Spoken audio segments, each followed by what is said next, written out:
गुरुर्ब्रह्मा गुरुर्विष्णु गुरुर्देवो महेश्वर गुरुर्साक्षात् परब्रह्म तस्मै श्री गुरवे नमः। कृष्णाय वासुदेवाय हरये परमात्मने प्रणतक्लेशनाशाय गोविन्दाय नमो नमः। कृष्णाय वासुदेवाय देवकी नन्दनाय च नन्दगोपकुमाराय गोविन्दाय नमो नमः।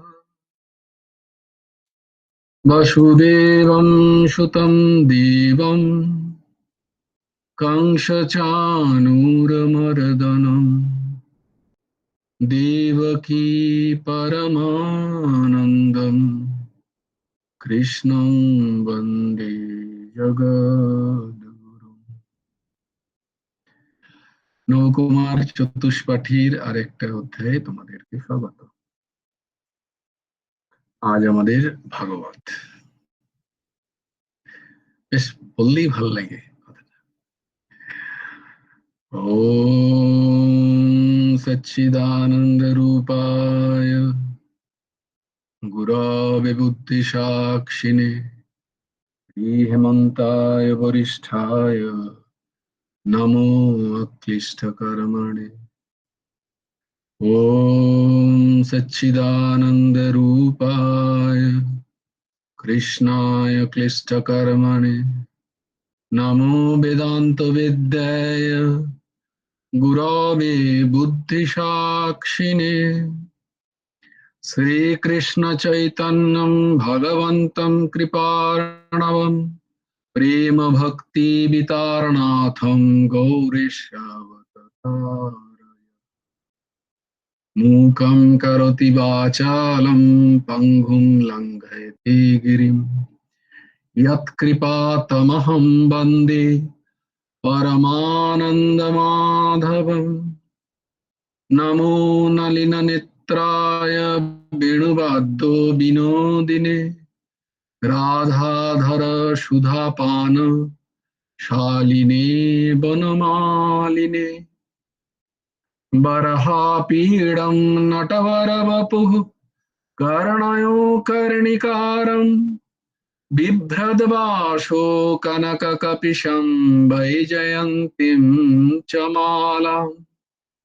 रन्ध्राण वेणु अधर सुधया पुरयन् गोपवृन्दे बृन्दारण्यं शपदरमणं प्राविशद गीतकीर्ति। जयति परशरसूनु सत्यवती हृदयनन्दन वेशः जस्यास्य कमलगलितं वाङ्मयमृतं जगत् शिवति। नारायणं नमस्कृत्य नरं चैव नरोत्तमं देवीं सरस्वतीं व्यासं ततो जयो मुदीरये। वाञ्छाकल्पतरुभ्यश्च कृपासिन्धुभ्यैव च पतितानां पावनेभ्यो वैष्णवेभ्यो नमो नमः। हरि ओम तत्सत्। আমরা ভাগবতের দিনে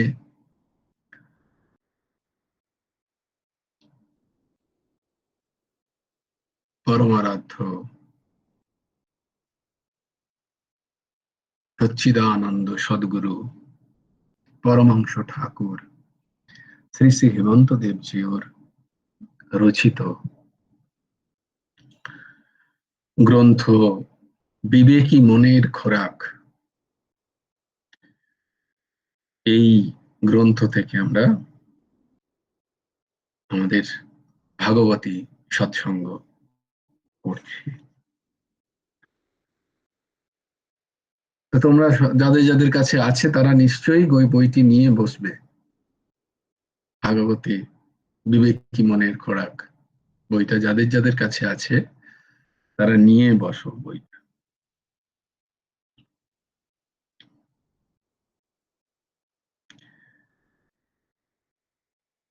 তো আমরা আগেই দেখেছিলাম তিনি মহামুদ্গার আদি শঙ্করাচার্য পাদের যে মহামুদ্গার, সেই মহামুদ্গারের উপরে তিনি একটু চর্চা করছেন গুরুদেব, যে নলিনী দলগত জলমতি তরলম তদবা জীবনম অতিশয় চাপলম। শুধু ইহ জগতের দেহ গেহ বিষয় বৈভবী কেবল ভঙ্গুর নয়। এই যে ইহ জগতে দেহ গেহ মানে দেহ এবং গৃহ, দেহ এবং গৃহ,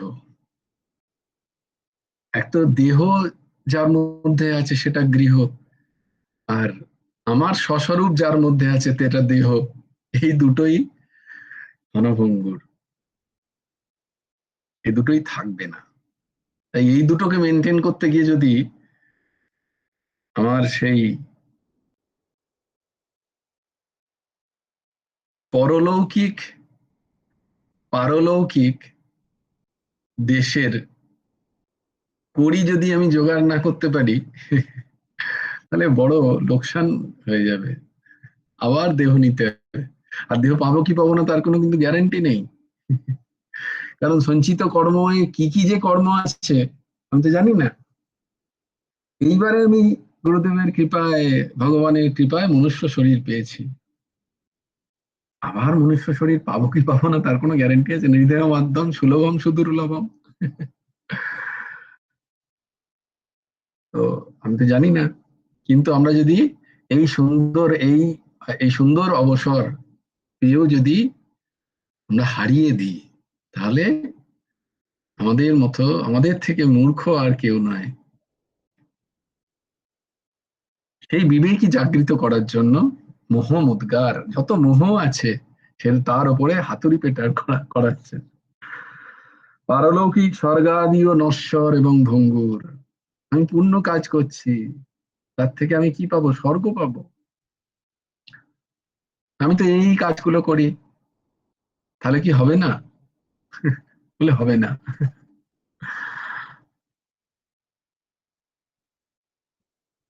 আমাকে অনেকদিন আগে একজন জিজ্ঞেস করেছিল যে পিনাকি, আমি এসব ভক্তি টক্তি খুব একটা মানি না, এগুলো করিও না, এগুলোর কোনো চর্চাও নেই, তবে হ্যাঁ আমি বৃদ্ধাশ্রমে যাই, সেখানে দান করি, আমার যখন জন্মদিন হয় তাদেরকে খাওয়াই, অনাথ আশ্রমে আমি খাওয়াই, যখন আমাদের পরিবারের কারোর জন্মদিন হয়, তো আমার মনে হয় এটাই এটাই শ্রেষ্ঠ।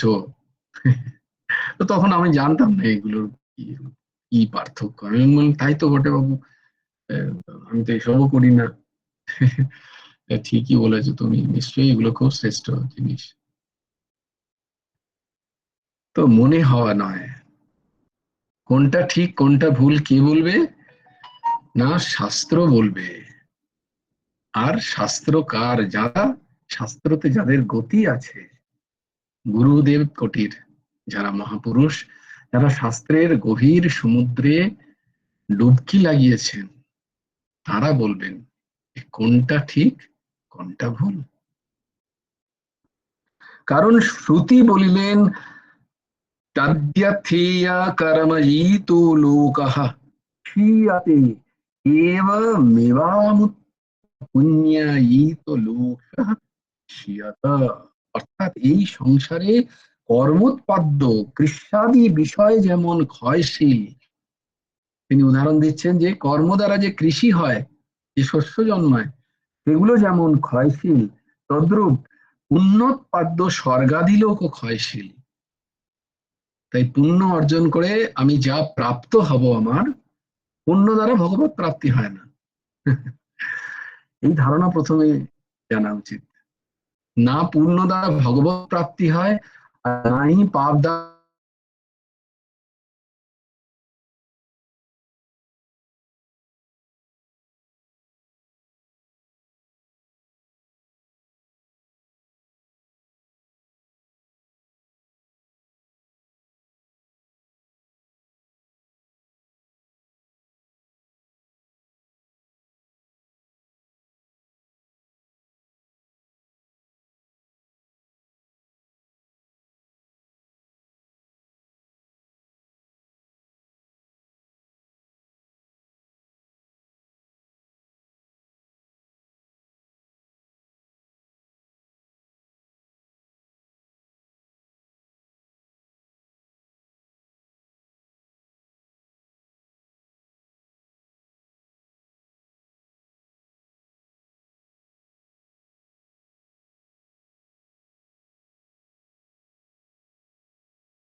তারপরে যখনই পুণ্য শেষ, আবার সেখান থেকে আমাদের বার করে দেবে।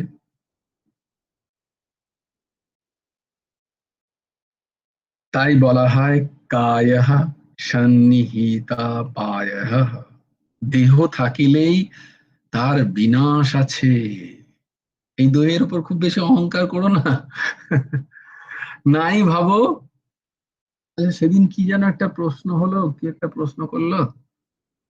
উম হ্যাঁ হ্যাঁ, ওই যে, ঠিক ঠিক, কন্যা কুসুমা প্রশ্ন করেছিল যে অহংকার আমাদের যাবে কি করে। ব্রহ্মার তো অহংকার মর্দন করে দিলেন ভগবান স্বয়ং, তো আমাদের কি করে হবে।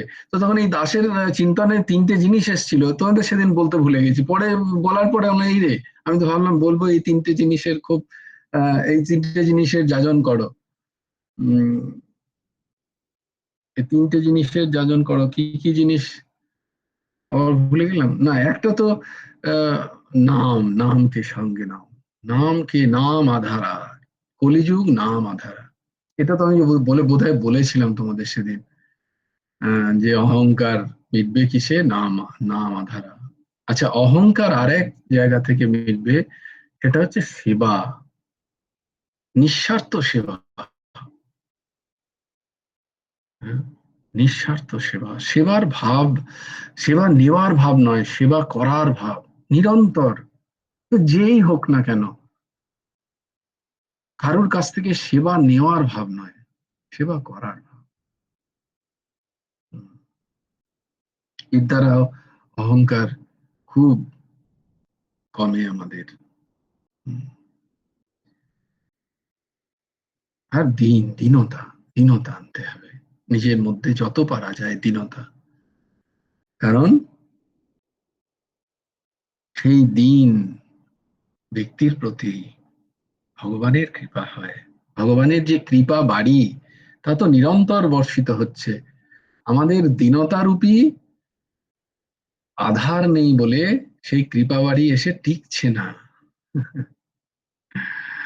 কৃপাস্য দৈনাদিয়ুজি প্রজায়তে, यया ভবেৎ প্রেম বিশেষ লক্ষণা।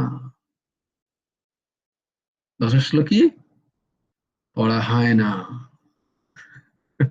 কি সুন্দর মিলিয়ে দিলাম দেখো। তো কৃপাস্য দৈন্যাদিযোজি, এর দুটো মানে হয়। এক হচ্ছে কৃপা হলে ভক্ত দীন হয়ে যায়, আর একটা হলো যে, যে দিন সেইখানে গিয়ে কৃপা বাড়ি সঞ্চিত হয়, সেই কৃপা বাড়িকে ধরে রাখতে পারে। আমাদের দীনতা নেই, তাই আমরা ভগবানের কৃপাও অনুভব করি না। যাদের দীনতা আছে তারা অনুভব করে, তাই আমাদের যাদের অহং আছে আমরা বলি, ও তো, তুমি, তোমাকে ভগবান কৃপা করেছেন, আমাকে তো করেননি। কারণ তুমি তোমার মধ্যে আমি রেখেছো, তাই জন্য তোমার কৃপা অনুভব হচ্ছে না। ভগবান তোমাকেও যতটা কৃপা করছেন, যিনি দীন, ভগবানের কথা ভেবে যার চোখে জল আসে, তাকেও ভগবান ঠিক একই কৃপা করেছেন। তিনি ধরে রেখেছেন, আর আমরা ধরে রাখিনি। গুরুদেব উদাহরণ দেন যে সূর্যের যে তাপ, সূর্যের যে আলো, সূর্যের যে রশ্মি, সেটা প্রদীপ ধরে রাখে, তাই সে সন্ধ্যেবেলা জ্বালিয়ে তোমাকে আলো দিতে পারে। কি অদ্ভুত কথা। হুম, আমরা সেটা ধরে রাখি না। তাই বলা হয় কায়াহ সন্নিহিতা পায়াহ, দেহ থাকলেই তার বিনাশ আছে। সম্পদঃ পদম আপদাম।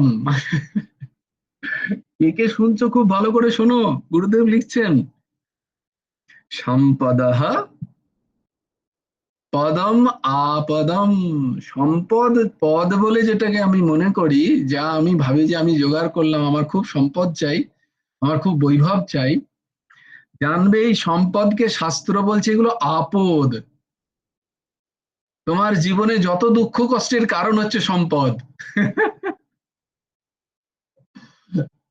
ওই জন্য অপরিগ্রহ একটা, অপরিগ্রহ হচ্ছে, দেখো, একটা দারুণ গুণ, অপরিগ্রহ। যতটা পারো, যতটা দরকার, ততটুকুই রাখো নিজের। সম্পদঃ পদমাপদম। সম্পদ ও আপদেরই হেতু, যত আপদের কারণ হচ্ছে সম্পদ। আপদ মানে নিশ্চয়ই তোমরা বোঝো সবাই। সম্পদ থাকিলে আপদ বিপদ লাগিয়াই থাকে। আবার কি বলছেন গুরুদেব, সমাগমাহ সা অপগামাহ। সমাগমাহ সা অপগামাহ। সমাগম হইলেই তার অপগম অর্থাৎ নাশ চলিয়া যাহা, ইহা আছেই আছে। যেখানে সমাগম হচ্ছে, যেখানে একে অপরের মিলন হচ্ছে, যেখানে বস্তুর সাথে ব্যক্তির মিলন হচ্ছে, যেখানে পরিস্থিতির সাথে ব্যক্তির মিলন হচ্ছে, যেখানেই মিলন হচ্ছে, সমাগম হচ্ছে কোনো বিষয়ের, একজনের সাথে একজনের মিলন যেখানে হচ্ছে, সেখানে বিচ্ছেদ আছেই আছে। সমাগম চিরস্থায়ী নয়, এটা মনে দৃঢ় করো। সংসারে যদি সুখ শান্তি পেতে চাও, কি না, ঐকান্তিক দুঃখ নিবৃত্তি, যা আমরা নিরন্তর চাইছি, সেইটা যদি পেতে হয় এই কিছু জিনিসগুলোকে একদম মনে গেঁথে নিতে হবে। প্রাপ্তিতে যদি সুখ হয়, তাহলে অপ্রাপ্তির দুঃখ তোমার কেউ নিয়ে যাবে না, তোমাকেই পেতে হবে।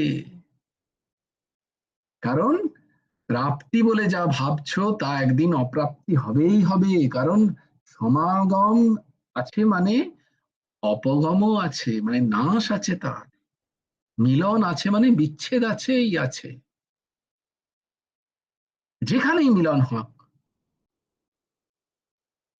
আমার সেখানে বিচ্ছেদ আছে, কেউ না কেউ যাবে। কোনো না কোনো বস্তু যাবে, এগুলো টিকে থাকবে না।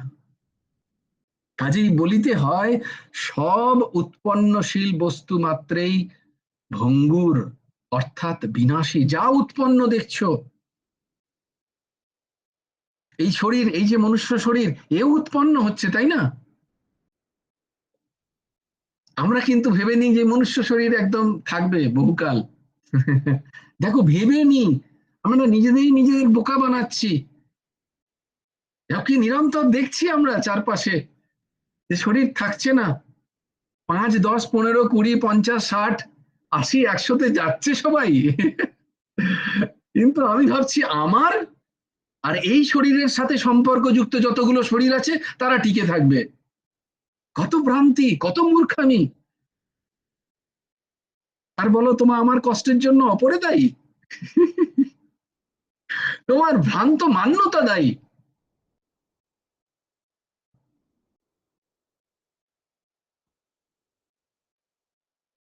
সমস্ত উৎপন্নশীল বস্তু মাত্রই ভঙ্গুর, অর্থাৎ বিনাশী।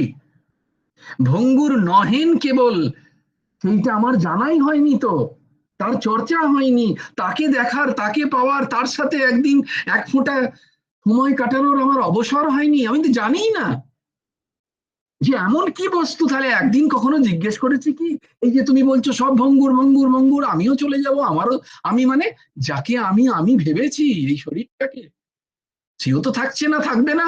তাহলে এমন কি কোনো বস্তু নেই? যা ভঙ্গুর নয়,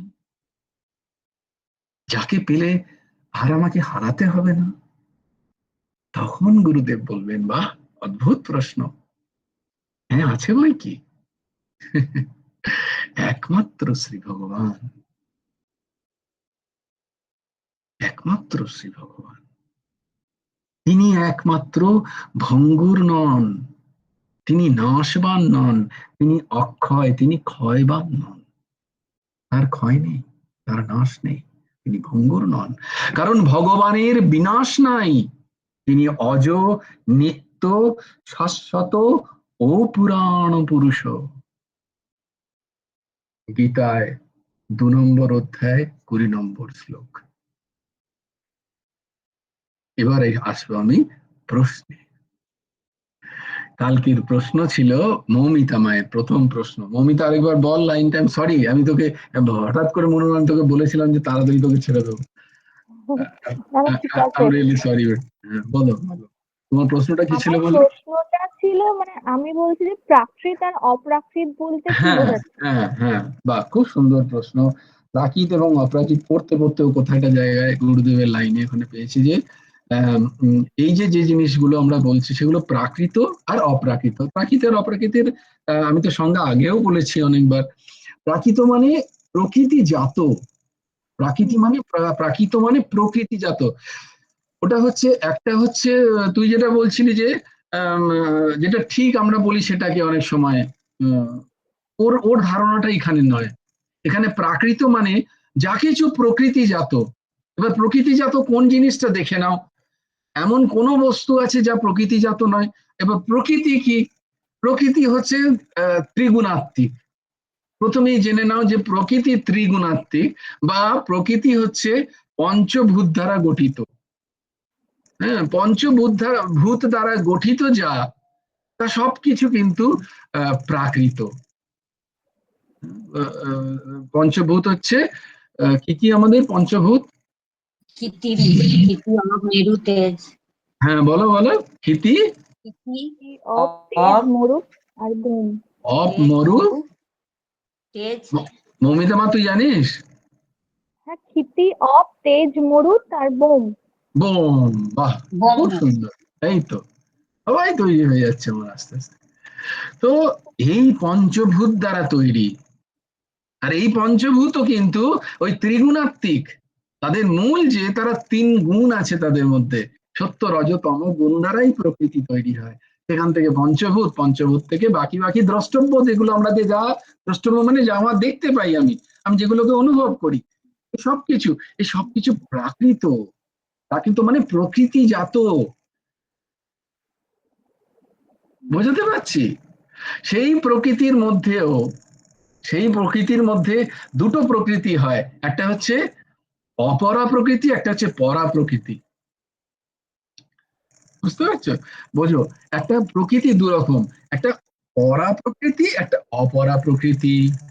পরা প্রকৃতিটা কি না, পরা প্রকৃতি আসলে বিভিন্ন বিভিন্ন যে দর্শন, সেই দর্শন অনুযায়ী ভাগ হয়। তো এটা হচ্ছে অনেকটা সাংখ্য দর্শন অনুযায়ী। সাংখ্য দর্শন কি বলে, এর প্রকৃতি 2 রকম, একটা পরা, একটা অপরা। দিদি, আর প্রশ্নটা বলে দিয়ে, উত্তর বলে দিয়ে তোমার কাছে আসছি। তো পরা প্রকৃতি এবং অপরা প্রকৃতি। পরা প্রকৃতি কি না, প্রকৃতি যে প্রকৃতি নিজেকে এই প্রকৃতির সাথে, বস্তুত সেটা ভগবানের অংশ, কিন্তু সে যেহেতু নিজেকে এই প্রকৃতির সাথে এক করে ফেলেছে, এই প্রকৃতির সাথে যে এক করে ফেলেছে, মানে ওই যে অহম, অহম মিশ্রিত যে আত্মা, যাকে জীব বলা হয়, অহম মিশ্রিত যে আত্মা যাকে জীব বলা হয়, এই কথাগুলো খুব খুব মন দিয়ে শোনো। অহম যখন, আত্মার অহম জাগৃত হয়, তখন সে থাকে আত্মা, হয়ে যায় জীব, তাই হয়ে যায়, তার নাম হয়ে যায় জীবাত্মা। তো যখন সে জীবত্ব প্রাপ্ত হয়, তো এই যে জীব, এও বস্তুত কিন্তু স্বাভাবিক প্রকৃতি নয়, কারণ এরও বিনাশ নেই। কথাটা বোঝার চেষ্টা করো। এই যে জীবেরও কিন্তু বিনাশ নেই, কিন্তু জীবের বিনাশ কখন? এই বিনাশটা হচ্ছে যা, তার যখন অহম শেষ হয়ে যায়। তাহলে অহম তো আগেও ছিল না, এখনো নেই, একটা মান্যতা মাত্র। অহম তো কোনো বস্তু নয়, অহম একটা ভাব। তো অহম কোনো বস্তু নয়, নাকি তাকে ছোঁয়া যায়, অহম একটা ভাব, মেনে নেওয়া। আত্মা মেনে নিয়েছে যে আমি দেহ, আমি অহম, আমি, এই ভাবটা হচ্ছে গিয়ে এই যে এটাকে বলে জীবত্ব প্রাপ্ত হওয়া। এই জীব হচ্ছে পরা প্রকৃতি, কারণ এই জীব হচ্ছে সেই অপ্রাকৃত। এই যেটা তুমি বলছো অপ্রাকৃত কে, না এই দুজন ছাড়া যে, যে এই দুজনকে নিয়ন্তা, এই দুজনের যিনি নিয়ন্তা, মানে এই দুজনকে যিনি কন্ট্রোল করেন, এই দুজনকে যিনি গভর্ন করেন, যিনি নিয়ামক এদের, তিনি হচ্ছেন অপ্রাকৃত। তিনি প্রকৃতিজাত নন। যদ্যপি দেখো কি অদ্ভুত থিওরি, যদ্যপি সেই অপ্রাকৃতির অস্তিত্বের জন্য এই দুই প্রকৃতির অস্তিত্ব, মানে প্রকৃতি যেটা বলছো তুমি প্রাকৃত, এই প্রাকৃত বস্তু এ পরা এবং অপরা, এই দুটোর কোনো আলাদা অস্তিত্ব নেই। এই দুটোর অস্তিত্বই তখন যখন ভগবান আছেন।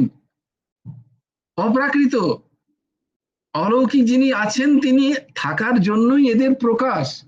তিনি যদি না থাকেন এদের কোনো প্রকাশ নেই, এদের কোনো স্বতন্ত্র অস্তিত্ব নেই। প্রকৃতির যা প্রাকৃত, এদের কোনো স্বতন্ত্র অস্তিত্ব নেই, এরা আলাদা করে বাঁচতে পারে না, যদি না সেখানে অপ্রাকৃত সেই প্রভুর বর্তমানত্ব না থাকে, তার অস্তিত্ব যদি না থাকে। এরা এরা এরা আলাদা করে থাকতে পারে না। কিন্তু আমাদের আলাদা দেখাচ্ছি কেন, না ভগবান এইভাবে নিজেকে দেখাতে চাইছেন বলে, তাই আমাদের মনে হচ্ছে। তাই এই ভ্রান্তটাকে আমরা এই যে গীতা আদি শাস্ত্র আদি থেকে পড়ে পড়ে, গুরুদেবের কাছে গিয়ে গিয়ে সেখানে শুনে শুনে তারপর সেগুলোকে উপলব্ধি করতে করতে আমরা বুঝতে পারি এটা। তো কি বলছে, না প্রাকৃত যে সমস্ত বিষয়, প্রাকৃত মানে যা প্রকৃতি থেকে আমরা পাচ্ছি, প্রকৃতি থেকে উদ্ভূত, প্রকৃতি থেকে যেগুলো আমরা পাচ্ছি, সেটার আবার দুটো তোমাকে ভাগ বললাম, একটা পরা প্রকৃতি, একটা অপরা প্রকৃতি। তো আর একটা অপ্রাকৃত, অপ্রাকৃত মানে যা প্রকৃতি দ্বারা নির্মিত নয়, যা প্রকৃতি থেকে আসেনি, যার মেটেরিয়াল প্রকৃতি থেকে আসেনি, যার মধ্যে এই সবকিছু থাকা সত্ত্বেও আলাদা তার কোনো প্রকৃতির সত্তা নেই। ওই যে পূর্ণমাদাহ পূর্ণমিদম পূর্ণাৎ পূর্ণমুদচ্যতে, তিনি এই সবকিছু সৃষ্টি করে নিজে কিন্তু সম্পূর্ণভাবে পূর্ণ। তিনি তার মধ্যে থেকেই এই গুণাদি আসছে, সত্য রজতম গুণ, কিন্তু তিনি তার এই গুণের অধীন নন, তাই জন্য তাকে নির্গুণ বলা হয়। নির্গুণ মানে গুণহীন নয়, তিনি গুণের অতীত, তার মধ্যে থেকেই এই গুণের উৎপত্তি, তো তাকে বলা হয় অপ্রাকৃত। হ্যাঁ বলো এবারে, বোঝাতে হ্যাঁ আমি পারলাম? বুঝতে পেরেছি এটা। হ্যাঁ হ্যাঁ হ্যাঁ হ্যাঁ আমি বুঝতে পেরেছি এবার এটা। এই আপনি যে লাইনগুলো বললেন এগুলোই লেখা আছে এখানে। ও দেখো। অপ্রাকৃত অনন্ত কল্যাণ গুণের আকর যিনি, তিনি নির্গুণ। এখানে নির্গুণ শব্দের অর্থ এটাই বোঝায়, এইরূপ বোঝায়। আরে ভালো, তাহলে দেখেছো চারটিখানি কথা। হুম।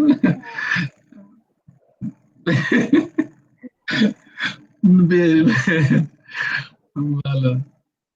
আমরা আগেতে ওই কারোর সাথে একটু কিছু হলে, ধরো কারো এরম কোনো একটা কথা বললো, তো আমরা বোম্বেতে একজন বললো তেरा तेरा छोटा एक फोटो है क्या, बोले छोटा फोटो क्या, नहीं छोटा फोटो दे उसको बहुत बड़ा करके घर में टांग के रखेंगे। তো সেটা মনে পড়ে গেল আমার অনেকদিন পরে।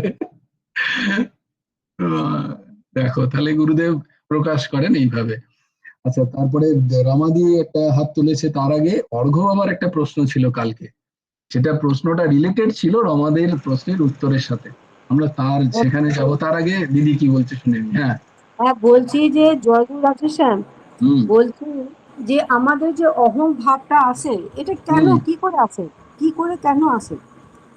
বলছি স্বয়ং ব্রহ্মা তো সেই ভগবানের নাভি কমল থেকে সৃষ্টি হলেন, হুম তাহলে তো তারই অংশ স্বরূপ, হ্যাঁ তাহলে তার মধ্যে যদি অহং ভাব চলে আসে, এই আমি এই সৃষ্টি করেছি, আমি এই সৃষ্টিকর্তা, হুম হ্যাঁ আমার কত করে আমি কৃষ্ণ হুম কিছুই না, কৃষ্ণ আমার ভগবান হলো কি করে, সব বন্ধুদের একটু খায়, ওকে একটা গোয়ালা ছেলে, তাহলে এইরকম ইয়েটা কোথা থেকে আসে?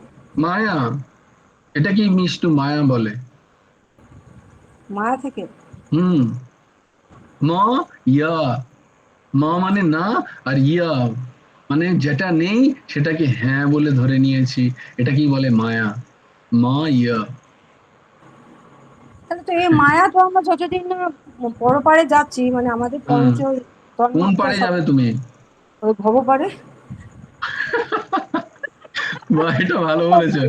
ভাবতে যাবে না। না না না, তোমার তো পরপারে যাওয়ার ইচ্ছা আছে কি? তুমি হ্যাঁ, আমার পরপারে খুব গিয়ে কি ইচ্ছা। করবে, আবার এপারে ফিরে আসতে হবে। ও তো না, মাঝ বয়স থেকে চলে যাওয়াই ভালো, কেন বলো তো, তাহলে হ্যাঁ। সময়টা আর একটু বাঁচবে, সংসার ওইদিকে বা। সময়টা বাঁচবে। মানে এই জন্মে কততে আমি যাব সেটা তো আমি নিজে জানি না। হ্যাঁ। তারপরে আমি বলছি 70তেও যদি যাই বা 60এও যদি যাই, হ্যাঁ। হ্যাঁ, তাহলে এবারে ওইদিকে আমি আর একটু সময় পাচ্ছি। আবার তো এপারে আসতে হবে পরপারে গেলে। ওটাই তো যা- হিসাব করছি, ওইটার হিসাবই তো করছি। না না, তুমি বলছো আমি পরপারে যাবো না, আমরা তো চাইছি না পরপারে যেতে। পরপারে গেলে তো মুশকিল, এখানে বলছেন তো পরলৌকিক স্বর্গাদি নশ্বর ভঙ্গুর, সেগুলো আবার ফিরে আসতে হবে তোমাকে এই পারে। তো হ্যাঁ, পরপারের আশা তাহলে করো না। পরপর আশা করবো না, তা না, আশা না একদম করলে করবে না, আমাকে তো চলে যেতে তো হবে, যাবে। বাধ্য তো আমি যেতে। বলছি, হ্যাঁ। আমি যদি আশা নাও করি, হুম। তাহলে তো আমি তো যেতে বাধ্য, পরপারে যেতে তো আমি বাধ্য, কারণ কাল তো এসে নিয়ে যাবে আমাকে।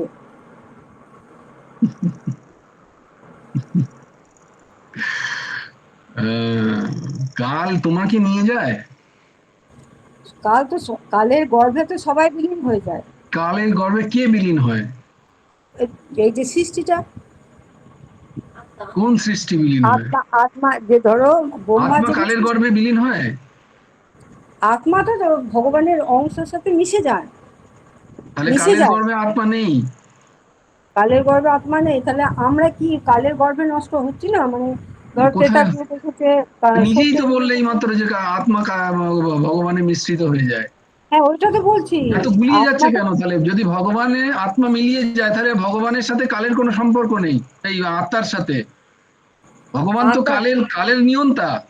হুম। তাহলে আত্মা তাহলে যদি ভগবানের সাথে মিলিত হয়ে যায়, তাহলে আত্মাও সাথে কালের কোনো সম্পর্ক নেই। তাহলে এটাকে তুমি কি বলবে, আমাদের যে জন্ম মৃত্যু, ওটাকে কি বলবে? জন্ম মৃত্যু ভ্রান্তি তো, সেই ভ্রান্তিটাকেই তো বুঝে উঠতে পারছো না। কারণ আমাদের দেহ ভাব যাচ্ছে না যে, আমাদের কে যায় কালের গর্ভে? কালের গর্ভে সময় যায়, কাল মানে সময়। হ্যাঁ। সময় কে যাচ্ছে? আত্মা যাচ্ছে? গীতা বলেছে কোথাও, এতক্ষণ যে আমরা পড়লাম, সাংখ্যযোগ পড়লাম, কোথাও বলছে যে আত্মা কালের গর্ভে চলে যাচ্ছে? তুমি যাচ্ছ কি কালের গর্ভে? আর আত্মা মানে তুমি, বস্তুত। কিন্তু হ্যাঁ, তুমি মেনে রেখেছো যে তুমি শরীর, তাই জন্য তোমার মনে হচ্ছে আমার একটা জন্ম আছে, আমার মৃত্যু আছে। এই এই এই জায়গাটাকে ভালো করে ধরো দিদি, আগে এই জায়গাটাকে ধরো, এই জায়গাটা যাচ্ছে না তোমার মধ্যে থেকে। তুমি ভেবে নিয়েছো যে আমার জন্ম হয়েছে মানে আমার মৃত্যু হবে, আমি কালের গর্ভে চলে যাব। কাল মানে হচ্ছে সময়, সময়ের গর্ভে তো প্রত্যেকদিন চলে যাচ্ছ তুমি। তোমার যেদিন দেহ থাকবে না সেদিন সময়ের গর্ভে যাবে না, না তুমি, তোমার গর্ভে প্রত্যেক সেকেন্ডে সময়ের গর্ভে চলে যাচ্ছ। কে সময় কাকে খাচ্ছে, এই জায়গাটা বুঝে উঠতে পারছি না আমরা। সময় খাচ্ছে উৎপত্তি, যে যে জিনিসটা হয়েছে তাকে খাচ্ছে সময়। কি উৎপত্তি হয়েছে? তোমার দেহ, তুমি নও। এই জায়গাটাকে, এই এই ভিডিওটাকে, এই আজকের ভিডিওটাকে না বারংবার শুনবে, দিয়ে নিজের মনের থেকে আগে ওই ভ্রান্তিটাকে বার করো যে আমি কালের গর্ভে যাব। তুমি কালের গর্ভে যাবে না।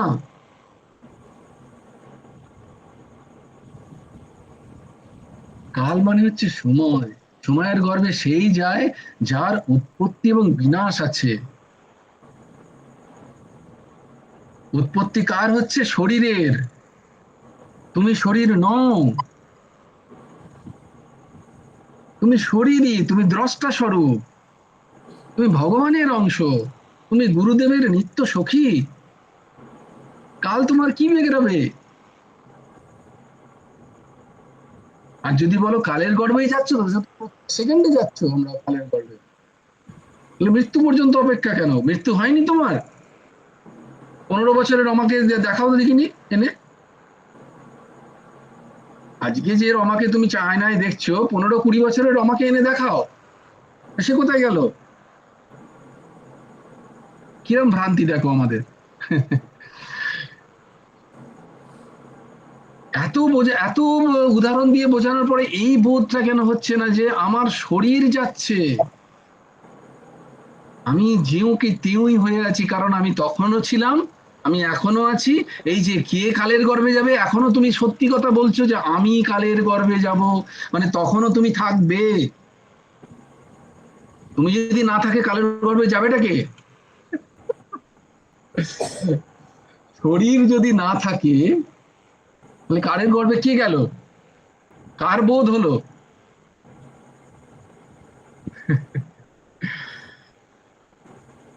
এই এই জায়গাটা বোঝা প্রচন্ড প্রয়োজন। গীতা পড়ছি মানে আগে এই বেসিক গুলো বোঝা প্রয়োজন, নাহলে আমি সারা গীতার কোথাও বুঝতে, বারবার এই প্রশ্ন ফিরে আসবে আমার কাছে যে আমার মৃত্যু, আমার জন্ম আছে, আমার মৃত্যু আছে। এত এত বুঝিয়েও তো কোথাও আমি পাচ্ছি না। তারপরে যখনই তার মানে জন্ম, তখন তো আমি তাকে সত্যি বলে ভাবছি, আর যখনই তেমনি মৃত্যু, আমি তাকেও সত্যি বলে ভাবছি। তাহলে এর থেকে বেরিয়ে আসবে কি করে? এই জ্ঞান, যেটা আমি তোমাকে বলছি, সেই জ্ঞানটাকে ধারণ করো। সেই জ্ঞানটাকে তো ধারণ করছো না। আমি তো বলছি না, বলছেন শাস্ত্র, গীতা, বেদ, বেদান্ত, গুরুদেব বলছেন সেই জ্ঞানটাকে ধারণ করতে হবে। তাই জন্য আমি অজ্ঞানী হয়ে আছি। আমি যদি জ্ঞান ধারণ না করতে পারি, তাহলে আমি চিরদিন অজ্ঞানী থেকে যাব। এটাকেই তো অবিদ্যা বলে, এটাকেই তো অজ্ঞান বলে। আরে এটাই মায়া। যা তুমি ম না, সেটাকে ইয়া করেছো, হ্যাঁ বলে ভেবে নিয়েছো, এটাই মায়া, এটাই অবিদ্যা, এটাই অজ্ঞান। কি করে যাবে? জ্ঞান দ্বারা। সিম্পল থিওরি, কতবার বলেছি ভাই। অজ্ঞান কিভাবে যাবে? জ্ঞান দ্বারা। যার জ্ঞান আমার কাছে নেই, সেটা আমি জানবো কি করে? সেই বস্তুর জ্ঞান দ্বারা। এটা তো সিম্পল কোশ্চেন, এবং তার অ্যান্সার। কিন্তু কি হচ্ছে, আমি জ্ঞানের কথা তো শ্রবণ করছি, কিন্তু আমার বিশ্বাসও নেই। আমি সেটাকে ধরে রাখছি না মনের মধ্যে, আমি বারবার সেটাকে চর্বণ করছি না, তাই বারবার আমি অজ্ঞানের অন্ধকারে ফেসে যাচ্ছি, বারবার অজ্ঞানের অন্ধকারে চলে যাচ্ছি।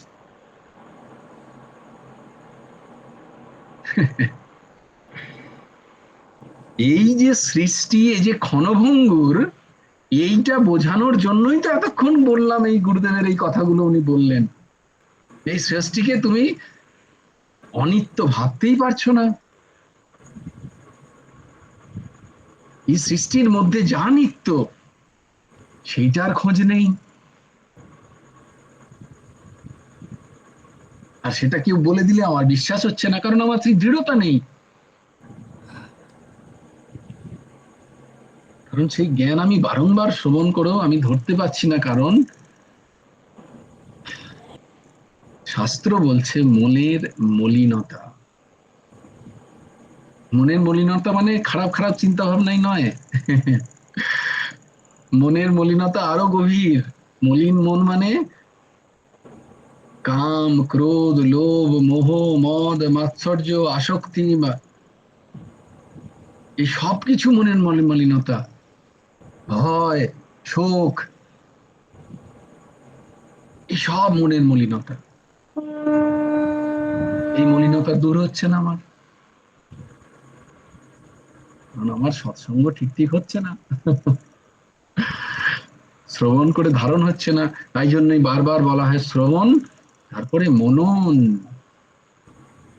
শ্রবণ তো হলো, বুঝে গেলাম তখন, কিন্তু পরে আর মনন নেই। নিদিধ্যাসন তো অনেক পরের ব্যাপার। তাই জন্য মনে থাকছে না আমার। আমার মনে হচ্ছে আবার আমি তো শরীর, কে বললো এই শরীরেই তো এত রোগ ভোগ, এই শরীরেই তো সব আত্মীয় স্বজন, এরা সব। এইসব শাস্ত্রে লেখা আছে, ও শাস্ত্রদের কথা।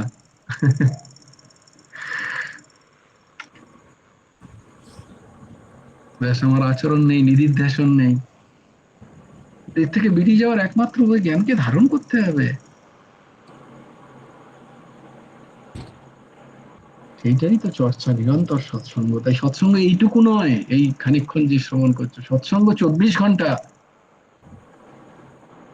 যখনই অজ্ঞান অবিদ্যা এসে আমাকে হানা দিচ্ছে, সঙ্গে সঙ্গে তাকে জ্ঞান খর্গ দিয়ে কাটো, ওইটা সৎসঙ্গ। এটা তো হচ্ছে না। কাল থেকে আমার মাথার মধ্যে শুধু ওইটা ঘুরছে হুম।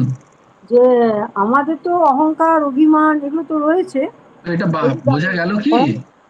হ্যাঁ, বুঝতে পারছি এবার। না, স্বয়ং এখন ব্রহ্মা। এখন বোঝাতে পারলাম আমি? হ্যাঁ হ্যাঁ, তুমি বোঝাতে পেরেছো ভাই। কি বুঝলাম বলো, কি বুঝলে তুমি? করো। এই আমাদের এই যে বাস্তব সত্য, এটাকে আমাদেরকে মন থেকে মুছে দিতে হবে। আমি তো দেহ নই বা শরীরও নই, হ্যাঁ, আমি ওই জীব আত্মাটাই। নিত্য কৃষ্ণ দাস। হ্যাঁ, আমি কৃষ্ণ দাস, আমি এই শরীরের দাস নই। এই শরীরের আমরা সাথে সম্পর্কযুক্ত সংসারের দাস দাসী আমি নই। এই ভাব, এই আমরা ভাবকে সেই দৃঢ় করতে পরমাত্মার হবে। অংশ। হ্যাঁ, হুম। আমরা এই সেই ভাবটাকে পরমাত্মারই দৃঢ় অংশ। করতে হবে। এই ভাবটা দৃঢ় হচ্ছে না আমার মধ্যে। হুম, এবার এই ভাবটাকে দৃঢ় করার উপায় কি? শ্রবণ করেছি, সেটাকে মনন হচ্ছে না, আমার মনের স্থান দিচ্ছি না। তার মানে আমি এখনো মেনে নিইনি এটাকে। আমি শুনেছি, কিন্তু আমি মানিনি। আমি নিজেকে সংসারেরই দাস দাসী বলে ভাবছি। আমি নিজেকে এই দেহের ইন্দ্রিয়েরই দাসী বলে ভেবে নিয়েছি। সেইটা থেকে আমি বেরিয়ে আসতে পারছি না। এটা কে বার করবে? তোমাকেই বার করতে হবে। কারণ অজ্ঞান অন্ধকারে তুমিই ডুবকি লাগাচ্ছ। সেখান থেকে বেরিয়ে আসার দায়িত্ব তোমার।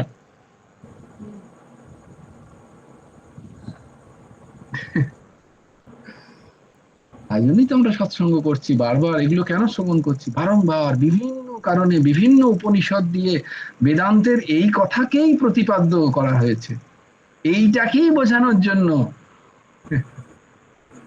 যা নও সেইটা হয়ে আছো, তাকেই বলে ভব। এই যে বললে না, ভব পারে যাবে, ভব পারে কি করে যাবে? কে পরপারে নিয়ে যাবে তোমাকে? এই পরপারের আশা থাকলে আবার এপারে আসতে হবে, কারণ পরপার বলে কিছু নেই। যদি পরপারের অস্তিত্ব থেকে থাকে মনের মধ্যে, তাহলে এপারের অস্তিত্বও আছে, আবার ফিরে আসতে হবে এপারে। হুম, এইটাকে খেয়াল রেখো সবাই। পরপারে গিয়ে কোনো পার নেই। হ্যাঁ, যেদিন এপারও পরপারও থাকবে না, এপারও থাকবে না, যেদিন সেই দিন জানবে পার পেলে। যেদিন পরপারে পার পেয়েছো, তখন জানবে এপারও অপেক্ষা করছে তোমার জন্য। বোঝাতে পারছি আমি কথাগুলো? হ্যাঁ, হ্যাঁ। হুম।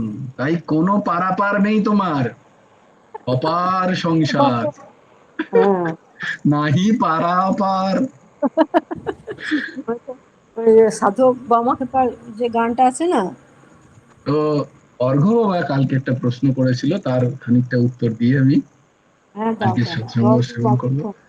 যেটা রমাদি প্রশ্ন করেছিল যে ধর্ম অর্থ কাম, এই ত্রিবর্গ যারা সাধন করছে, তারা যদি সেই সাধন করতে গিয়ে যদি আত্মীয় স্বজন বন্ধু বান্ধব দের অসুখের কারণ হয়, তাদের যদি অমঙ্গলের কারণ হয়, তাহলে সেটাকে পুরুষার্থ বলা যাবে না। তো অর্ঘ্য বাবা খুব সুন্দর একটা প্রশ্ন করেছে, সেই লাইনটা আগে বলো অর্ঘ্য। আছে তোমার সামনে?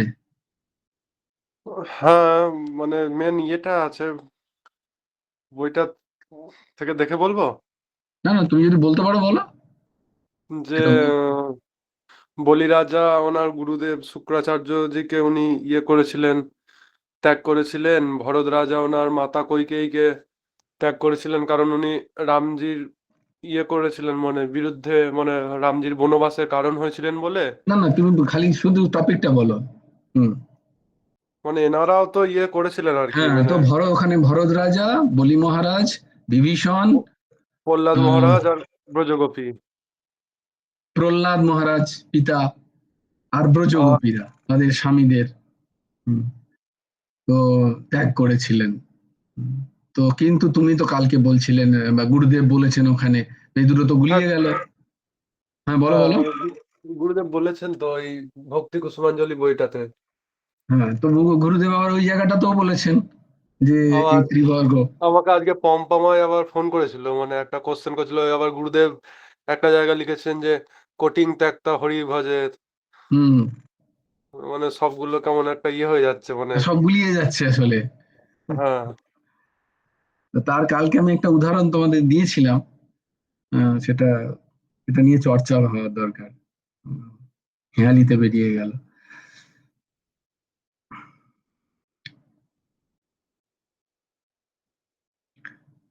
এই আধ্যাত্মিক চর্চার সব থেকে সমস্যা কি হয়, যে এই জন্য এই যেটা আমরা করছি, যে প্রশ্ন উত্তরী, প্রশ্ন করার প্রয়োজন, না হলে গুলিয়ে যাওয়ার সম্ভাবনা খুব বেশি। কারণ শাস্ত্রেও সবার জন্য লেখা, শাস্ত্র যখন লেখা হয়েছে সেটা সবার জন্য। তেমনি গুরুদেব এই সমস্ত পুস্তক যত লিখেছেন, এ তো সবার কাছে প্রকাশিত। কিন্তু সব কথা আধার ভিত্তিক অনুযায়ী তার তুমি নেবে কি নেবে না, আচরণ করবে কি করবে না, সেটা নির্ভর করে আধার অনুযায়ী। তোমার আধার কি, মানে আমার আধার কি? যদি ওই কথা বলা হয়, প্রথমেই যে প্রশ্নটা দিয়ে এর ন্যাস্যাৎ করা যায় যে তুমি নিশ্চয়ই ত্যাগ করতে পারো, গুরু ত্যাগ করতে পারো, তুমি তোমার মাতা পিতা ভাই বন্ধু আত্মীয় স্বজন স্বামী স্ত্রী সবাইকে ত্যাগ করতে পারো, কিন্তু যাদের উদাহরণ দেওয়া আছে, তোমার মানসিক স্থিতি কি তাদের মতো হয়েছে? বলো, কে বলবে? তুমি একমাত্র বলতে পারো। নিজেকে ঠকিও না, কোথাও থাকবে না। আমি যদি নিজেকেই নিজে ঠকাই, আমার মানসিক স্থিতিই নেই, আর আমি ত্যাগ করে দিলাম, ঘোর অন্যায়, ঘোর পতিত হবে। তাই জন্য কালকে দেখো যেটা বারবার এই দাস বলছিল, যে আমার ধর্মাচরণ, আমার ত্যাগ, যেগুলো আমার ধর্ম অনুযায়ী আমাকে যেটা বলেছে শাস্ত্র, তার ত্যাগের কারণ কি? তার ত্যাগের কারণ লোক দেখানো ভক্তি নয় তো, তার ত্যাগের কারণ আমার নাম যশ প্রতিপত্তি নয় তো। নিজের মনকে আগে কাটলো ভালো করে, মনকে দেখো। যদি হয় কোথাও বিন্দু মাত্র যদি হয়, ধর্মের পথে যাও। কারণ বলেছি কি, একটা ধর্ম আর একটা ক্যা পরধর্ম। ধর্ম করতে করতে করতে করতে মন যখন নির্মল হয়, যখন আমি সমস্ত কিছু ভগবানের জন্য ত্যাগ করার জন্য প্রস্তুত থাকবো, যখন আমি এটা বলতে পারবো যে মেরা তো গিরিধারী নাগর দুস রোনা কই, এরম অনেক হয়েছে। 100 জনের মধ্যে এক আধ জন নয়, কোয়ার্টার জন বলতে পারো, যারা এটা বলতে পারে ঠিক ঠিক 100 জনের মধ্যে। অত সোজা নয় মানসিক ওই স্থিতিতে যাওয়া। তাই পড়ো, দিয়ে পড়ে বিচার করো নিজের মন, এই যাদের উদাহরণ দেয়া হয়েছে, আমার স্থিতি কি সেই জায়গায়? তাহলে তুমি ত্যাগ করো, তোমার কোনো প্রত্যব্যয় নেই। সেইটা করতে গিয়ে সমাজ উচ্ছৃঙ্খল হয়ে যাবে। এত সুন্দর একটা সমাজ, এখানে মাতা পিতা ভাই বন্ধু আত্মীয় স্বজন পরিবার পরিজন,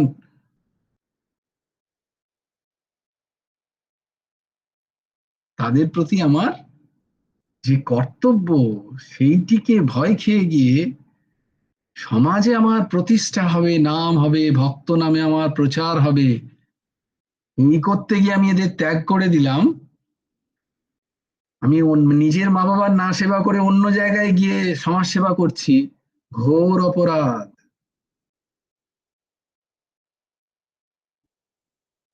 অত সোজা নয় সেবা।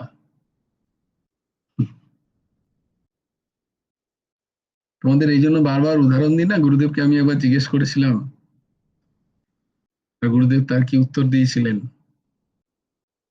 হ্যাঁ, এবার শাস্ত্রে তো এগুলোরও উদাহরণ আমাকে দিতে হবে, কারণ যখন তোমার আস্তে আস্তে আস্তে এই সেবার মাধ্যমে আস্তে আস্তে আস্তে আস্তে তোমার যখন মন নির্মল হবে, তখন যেন আসক্তি, মদমত্ততায় কোথাও ফেসে না যাও।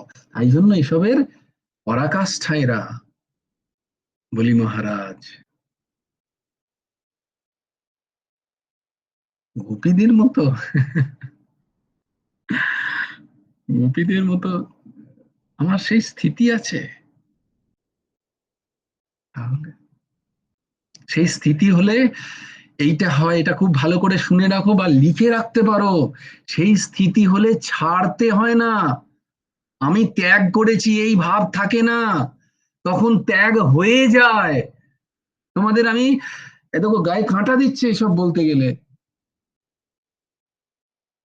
যেমন ঝুনো নারকোল, তাকে পারতে হয় না, সে পড়ে যায়, তেমনি সংসার খসে যায়।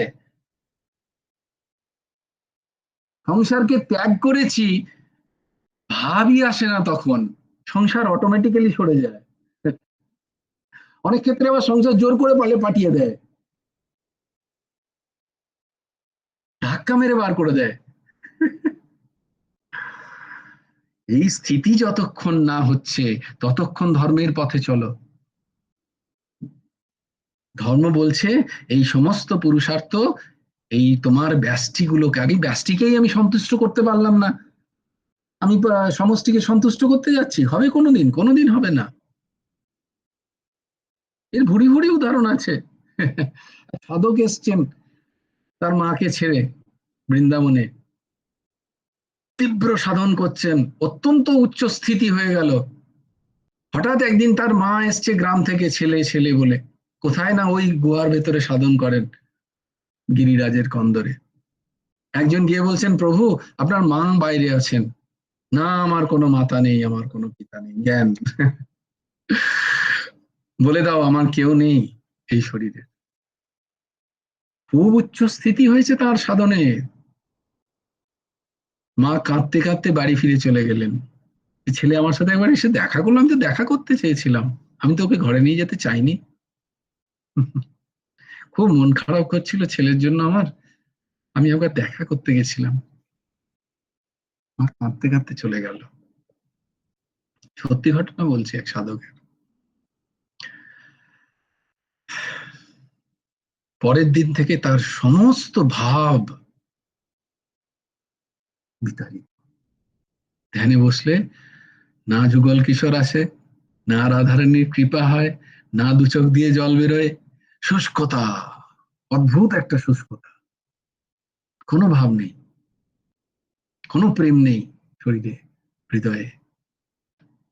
ছটপট ছটপট করতে করতে গুরুদেবের কাছে দৌড়েছেন, হে প্রভু কি হলো? গুরুদেব হচ্ছেন সিদ্ধ মহাপুরুষ। তিনি ধ্যানে দেখলেন, ও বাবারে, তুমি তোমার মায়ের অপমান করেছো, তোমার মা এসেছিলেন তোমার কাছে? বলে, হ্যাঁ প্রভু। বলে, তুমি মায়ের সাথে দেখা করোনি? বলে, না।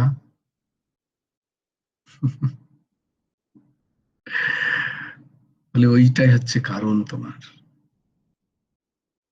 মা কষ্ট পেয়ে চোখের জল ফেলতে ফেলতে গেছে, এখনই যাও, গ্রামে ফিরে যাও, মায়ের সেবা করো, মাকে তৃপ্ত করো, মায়ের অনুমতি নাও, দিয়ে আসবে সাধন করতে আবার। कोई खिलवाड़ थोड़ी है, এতই সস্তা।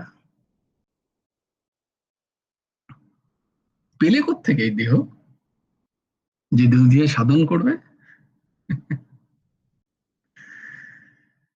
হয় না। ভুরি ভুরি উদাহরণ আছে সাধন জগতে, প্রচুর প্রচুর উদাহরণ। হ্যাঁ, এখানে একটা জিনিস হয় কি, গুরু কৃপা। গুরু যদি তোমাকে তুলে নিয়ে আসেন, তাহলে গুরুদেব তোমার শরীরের মা বাবার দায়িত্ব নেবেন। আমি যদি ত্যাগ করে আসি খুব মুশকিলে, কে আমি? ওই যে অহম, আমি ছেড়েছি। এরকম একজন আছে, ছিলেন এক ঘটনা, আবার একটা ঘটনা ওই রকমই বৃন্দাবনে। এরকমই একজন সব ছেড়ে ছুড়ে দিয়ে এসছেন, তিনি খুব জমিদার ঘরানার তার শরীর ছিল, ছেড়ে ছুড়ে দিয়ে সাধু হয়েছে, খুব ভজন করে। দিয়ে একবার এক সাধুর সাথে আর এক ওই সাধুর সাথে অন্য এক সাধুর খুব ঝগড়াঝাটি চলছে আশ্রমে। তখন এই সাধু যিনি যার মানে ব্যাকগ্রাউন্ড খুব একটা ভালো নয়, ফিনান্সিয়াল কন্ডিশন, তাকে সে বলছে, तू क्या समझेगा त्याग किसको कहते हैं, तेरा तो कुछ था ही नहीं, उसको त्याग कहते हैं क्या, त्याग सीखना है तो मेरे से सीख, देखो त्यागी, मुझे त्याग सीखना, त्याग শিখতে হয় আমার কাছে শেখ, তুই ত্যাগী, তোর তো কিছুই ছিল না, যার আছে ঠান ঠান গোপাল সেটা ছেড়ে এসছি, তোরা তো কিসের অহংকার। ত্যাগী যদি বলতে, দেখ আমি, আমার বাবা জমিদার ছিল, তার বাবা এই ছিল, তার গোনাতে লাগলো, এ ত্যাগী, তো ত্যাগ कहते हैं। পেছন থেকে বললো, তুই ফের কুছ ত্যাগা নেই হ্যাঁ, কারণ সবকিছু তোর মনের মধ্যে এখনো আছে, আমার বাবা এই ছিল, আমার বাবা কোটিপতি ছিল, তার বাবা এই ছিল, তার বাবা তাই ছিল, আমি সব ছেড়ে দিয়ে এসেছি, এক ফোঁটাও কিচ্ছু ছাড়োনি তুমি। अध्यात्म समझने के लिए थोड़ा तो कठिन है, थोड़ा तो कठिन है, একটু তো কঠিন। তো ওই যে যাদের উদাহরণ দিচ্ছে, তাদের এক কোণাও আমার মধ্যে এসছে তাদের মতন বৈরাগ্য, তবে তুমি ছাড়ো। তবে ওই যে বললাম, তাদের তখন ছাড়তে হয় না, তখন ছুটে যায়, কারণ তখন তারা ওই ঝুনো নারকলের মতো হয়ে যায়। সংসার তাদের, এটাকে বলে ছুটে যাওয়া, তাদের জোর করে ছাড়তে হয় না সংসারকে। যারাই জোর করে ছেড়েছে, বহু নাকানি চুবানি খেয়েছে। ওটা আধ্যাত্ম নয়,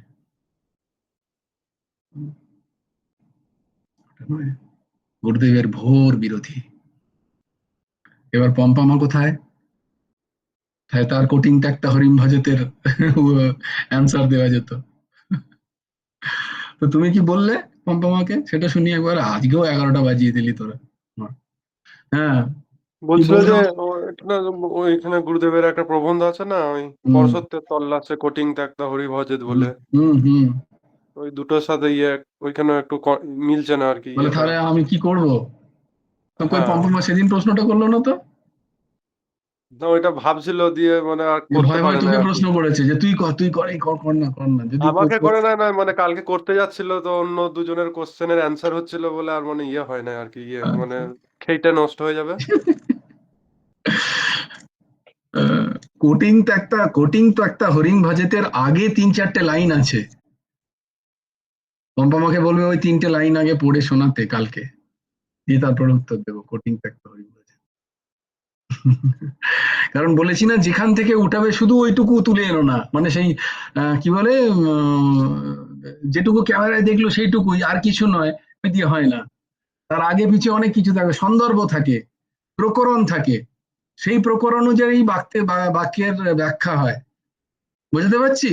তুমি শুধু কোটিং একটা হরিণ ভজন নিয়ে এসে বলে তাহলে কোটি কাজ ত্যাগ করে হরিভজন করতে বলেছে, তার আগে 3-4টে লাইন আছে, কি সেগুলোকে বলো পম্পমাকে, ওইখানেই আছে, কোটিং একটা হরিণ ভজতের ইয়েতেই, প্রবন্ধেই আছে। তার লাইনগুলো কালকে পম্পমাকে বলবে শোনাতে, সবাই শুনবে, তাহলে সবাই আমরা লাভ পাবো। বুঝতে পেরেছো? হ্যালো। হ্যাঁ। जय जय श्री राधे, जय जय श्री सीताराम, हर हर महादेव। अहमेवाशमेवाग्रे नान्यद् यद् सत सत परं, पश्चादहं यदि तच्च यो वशिष्येत सोऽस्म्यहम्, ऋतेऽर्थं यत् प्रतीयेत न प्रतीयेत चात्मनि तद्विद्यादात्मनो मायां यथा भासो यथा तमः यथा महन्ति भूतानि भूतेषु च वचेष्वनु प्रविष्टान्यप्रविष्टानि तथा तेषु न तेष्वहम् एतावदेव जिज्ञास्यं तत्त्वजिज्ञासुनात्मनः अन्वयव्यतिरेकाभ्यां यत्सत् सर्वत्र सर्वदा वंशी विभूषितकरन्नवनीरोदाभ पीताम्बरादरुणबिम्बफलधरोष्ठा पूर्णेन्दुसुन्दरो मुखादरविन्दनेत्रा कृष्णात् परात् किमपि तत्त्वमहं न जाने ध्येयं सदा परिभवग्नमभीष्टदोहम् तीर्थास्पदं शिवविरिञ्चिनुतं शरणम् वृत्त्यर्थाहं प्रणतपालो भवाब्धिपोतं वन्दे महापुरुषते चरणारविन्दम् त्वक्ताश्वदुत्वजो सुरेप्सितराज्यलक्ष्मीं धर्मिष्ठार्यवचसा जदगादरन्नम् मायामृगं दयितयप्सितमन्वधावत् वन्दे महापुरुषते चरणारविन्दम् यस्य प्रसादात् भगवत्प्रसादो यस्य प्रसादात् न गति कुतोऽपि ध्यायन् स्तवं तस्य जशः श्रीसन्धम् वन्दे गुरो श्रीचरणारविन्दम् नमो ब्रह्मण्यदेवाय गोब्राह्मणहिताय च जगद्धीताय कृष्णाय गोविन्दाय नमो नमः कृष्णाय वासुदेवाय हरये परमात्मने प्रणतक्लेशनाशाय गोविन्दाय नमो नमः जय जय श्री राधे जय जय श्री राधे जय जय श्री राधे हरि বল হরি বল হরি হরি বল জয় গুরুদেব জয় গুরুদেব জয় গুরুদেব জয় জয় পরমহংস ঠাকুর শ্রী শ্রী হেমন্ত দেব জিউর জয় জয় গুরু রাধে শ্যাম রাধে শ্যাম রাধে শ্যাম শ্যাম শ্যাম রাধে রাধে রাধে কৃষ্ণ কৃষ্ণ কৃষ্ণ রাধে রাধে জয় গুরু রাধে শ্যাম শ্রী গুরার্পণমস্তু শ্রী হেমন্ত দেবার্পণমস্তু জয় গুরু রাধে শ্যাম মুনমুন মা স্যার হ্যাঁ জয় গুরু রাধে শ্যাম তোমার নাম্বারটা বলো তো